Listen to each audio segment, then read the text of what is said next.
It was a difficult confrontation. Everyone was armed and tensions were escalating. Roger, mate. He threatened us with knives if we get back up patrols now. Police believed Matthew Christia had been doing burnouts, so went to his Raynella East home to speak to him about it. But the 32-year-old brandished the knife. Officers put on bulletproof vests as tensions continued to boil over before he pointed a crossbow and imitation machine gun at them. Get down there! He's got a crossbow! Get on the ground now! Get on the ground! Please, you come out with a crossbow. Close as any further, we're getting firearms. Get on the ground now! Get on the ground! Eventually, police were able to subdue him and he was arrested.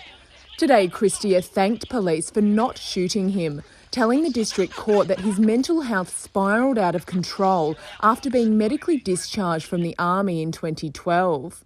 He did 2 tours of Afghanistan and suffers from post-traumatic stress disorder.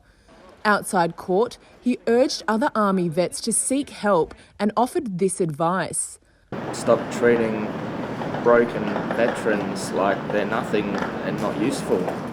But prosecutors say Christia has been afforded leniency in the past for high-speed chases, impersonating police and spitting at paramedics. He'll be sentenced over the police standoff later this year. Megan Dillon, ABC News, Adelaide.